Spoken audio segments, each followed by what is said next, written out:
Hey, Mike. No.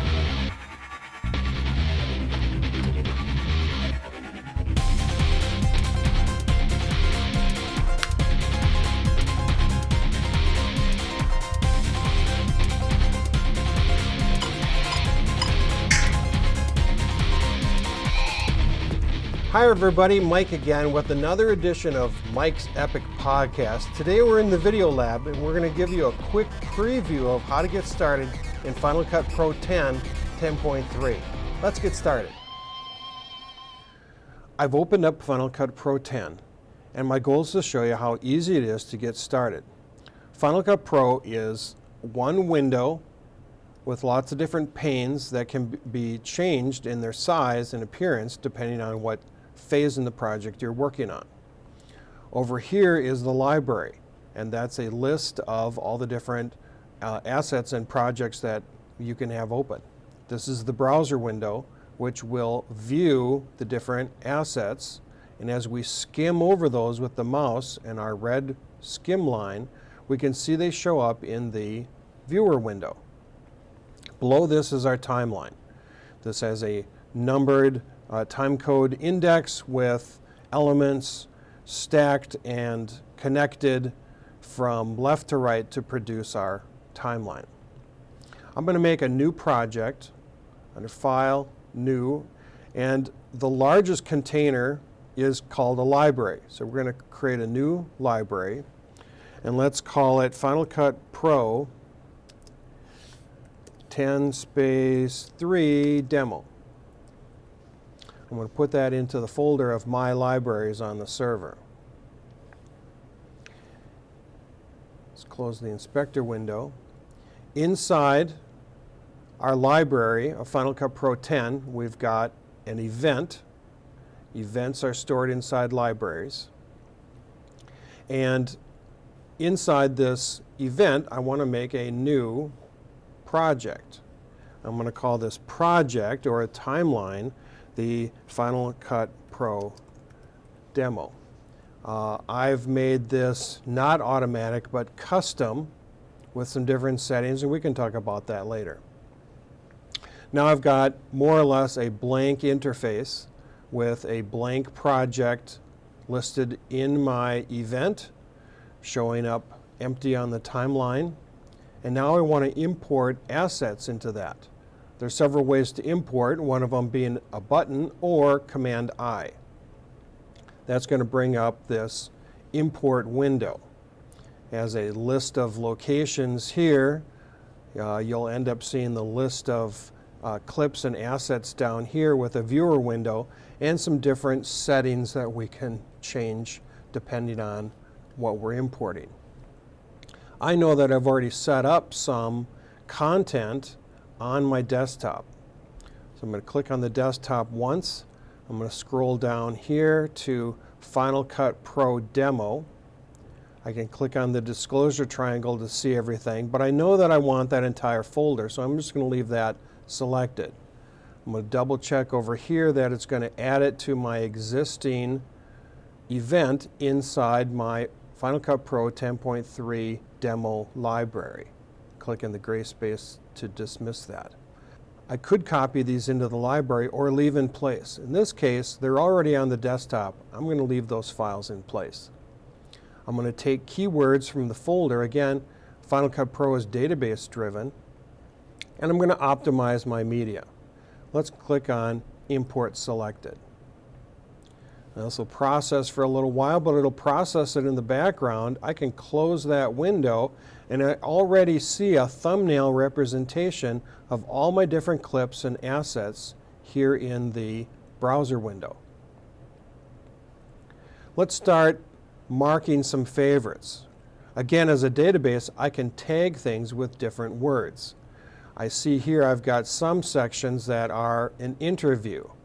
So I'm going to click on this, and I'm going to click on this button up here to bring up the keyword window, little keyword selection window. I already have pre-programmed a shortcut called interview. By clicking on this button, it adds the interview tag to that clip, and I can see that I've got an interview keyword collection with that clip selected. Let's go back to our full set in the browser, and let's add the keyword interview to a few more clips. I'm just going to take these and do the command click on each one to select the ones that I know are part of the interview, take those clips, drag them on top of the interview, and now they've been added the keyword interview. Let's mark some favorites.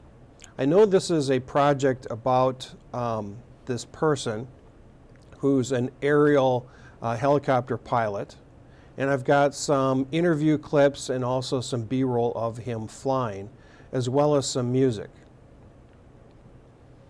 Let's find a few phrases that we want to do for our interview. I can see from the waveform already that it's clear when he's talking and when he's not. Imagine that I already know exactly what he's saying, and so I have selected and gone through and created the different parts that I know I need. By clicking and dragging and holding down, I've made a selection on top of this clip. I'm going to press the F key and mark a favorite. You can see that it gets a green line right here to indicate that that selection is a favorite. Let's find some other parts. There's a good part of the interview. I can click on the F key as a keyboard shortcut for favorite. Here's some more. I've even found a part that I don't like, and I think I'm going to reject this. And so I'm going to press on the delete key. It's not actually going to delete it, it's just going to mark it as a rejected part. And then here's another section here that's a favorite, using the F key. There's a helicopter takeoff. I know I like that part, so let me skim right before he takes off. And then this part where he's lifting off and flying by, let's mark that just before he exits the screen. That's a favorite. He's going to walk up and inspect his helicopter, make sure everything's working right. Let's select that part there, make that a favorite. Here he is in the cockpit, working some dials. There's a nice little pan and tilt right here when he's working the controls. Mark that as a favorite. And here's the helicopter coming by in a beautiful sunset shot. Mark that as a favorite. Now let's see what we can piece together.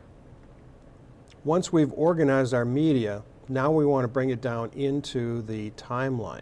There's several ways to do that. Most intuitively is to take the clip with the cursor and it changes to a little hand, take that, grab it, and drag it down here to the timeline.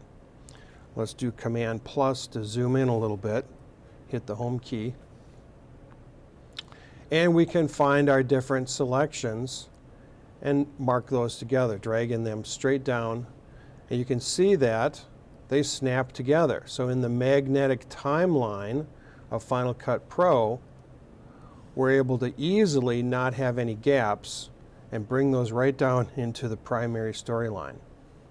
Here's a nice keyboard shortcut. Shift-Z is going to allow me to snap to the entire timeline. If I'm zoomed in or zoomed out, Shift-Z is going to give me a kind of fit to window type of view. Let's add a few more clips down to the primary storyline. We can also insert clips. So imagine that we've got this other clip here. It's really good, something that he says in this interview, and we want to put that near the beginning. I can intuitively take that and grab that down and just snap that into place. The interface gives me a little animation of where that's going to go. Very easy. We can also use keyboard shortcuts, of course. Let's say I find a part in this interview, I want to put it at the end of my timeline. Keyboard shortcut E automatically appends that to the timeline. Let's skim and drag and snap our playhead to this place. Let's find another clip that we like, and let's insert that. We can drag it down, we can use buttons or keyboard shortcuts.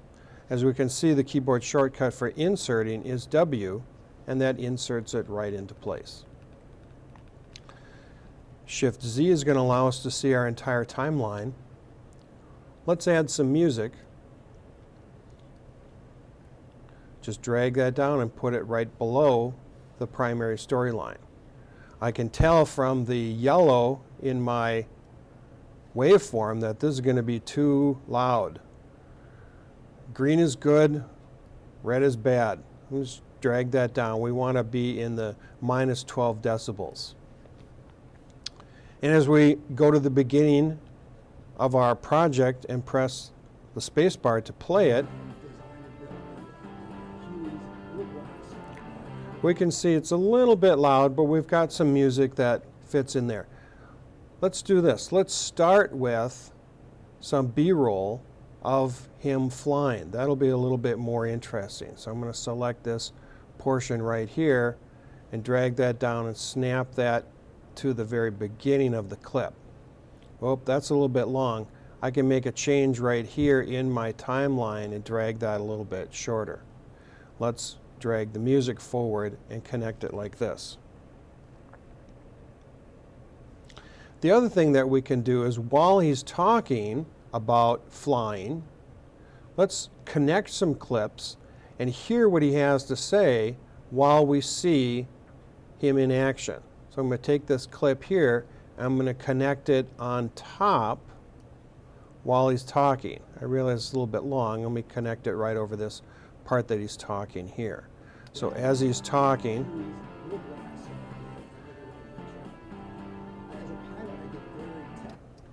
yes, this music is still too loud. What we'll do is we'll see him talking, and then it'll cut to him in action while we still hear his interview, and it goes back to his interview. Let's do a little bit more of that. Let's take this clip here and connect it on top of this clip here. Now, one of the things that we can see is that when we connect things in the primary storyline and they're very similar, it gets a little jarring if we jump from one clip to the next. Let's turn off the music and listen to this, and watch this rather.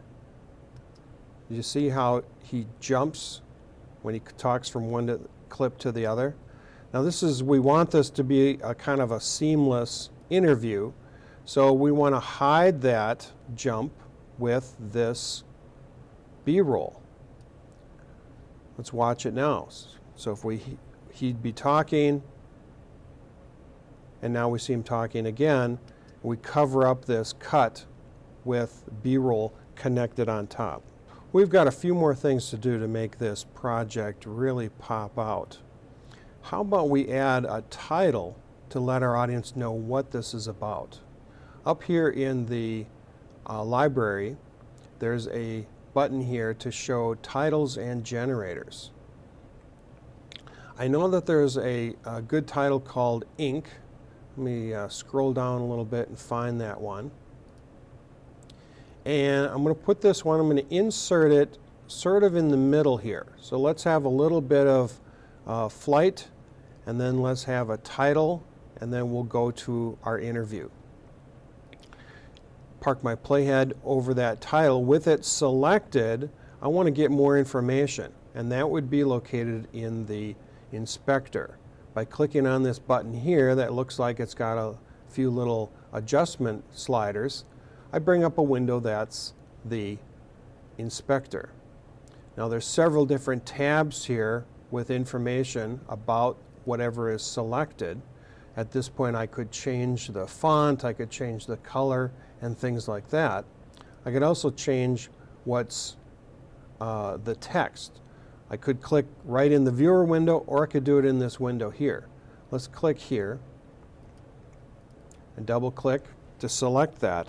And I'm going to type in flight as the name of our project. I can't press on the return key because that's going to put in a carriage return writing my typing.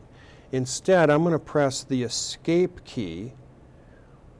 Think of it as escaping from edit mode.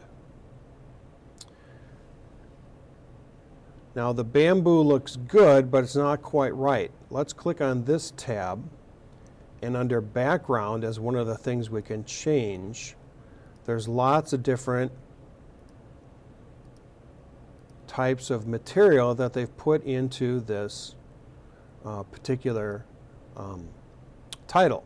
I'm going to go down and select watercolor because actually later on we're going to talk about the fact that Mitch, the helicopter pilot, is also a watercolor artist. So there, as I skim over this, I can see how it reveals the word flight within the watercolor. Now this is actually just a little bit long, so I'm going to shorten this, but it doesn't actually cut off the clip. What it does is it recalculates and brings the ink and the text in sooner as it recalculates the length of time. I can see right here above my timeline is an indication that it's rendering in the background, but it still lets me play and keep on editing. Let's do something to our beginning clip here. I'm going to add a filter by clicking on this button, and it brings up a little window here. Under distortion, there's an interesting filter here called background squares. Now what's nice is I can just skim over these different options within my filters, and it uses whatever clip I have selected to give me a preview. I'm going to take background squares and drag it right on top of that clip to apply it. Now it's got kind of a close-up, far away, divided screen showing that clip. And then we've got our flight title, and we go into our interview. We've covered up some of our cuts with B-roll, so it all flows together. We've got music that we can bring to be just the right distance and give a little fade out here. But there is one particular place, let me trim this up. There's a place right here where his interview comes together, and I don't have any B-roll to cover this, but I can see that he jumps from one clip to the next. It's a little bit too jarring. The magic of Final Cut Pro has a transition under dissolves called flow, optical flow. And when I apply that on top of this interview, it calculates the image on either side of this and redraws the inside to take away that jarring transition. So looks like he's just thinking and moving and continuing with his thought. That's fantastic. Well, I've completed my project in a short amount of time. It looks great, and I'm ready to share it with the world. Up in this corner is the Publish button. By clicking on that, we get several opportunities to export our video. A master file is the default largest file size and basically uncompressed version of our timeline. We can export for optimized for specific devices, or we can actually send it directly to our YouTube page or Facebook page, having signed into our YouTube or Facebook credentials. I'm actually going to share with a nice codec, compression decompression H.264, and that has a very small file size for a very nice looking video. It brings up this window. It's got some tags, info. I can double check the settings, but usually the default is just right. The next button here where it says next ... is going to take me to a window that says where do you want to put it. In this case, I'm going to put it right on my desktop, and I'm going to do some more sharing with it on Facebook and Vimeo. Click on share, and there we go. So it's just that easy to get started. Hope you guys have a lot of fun.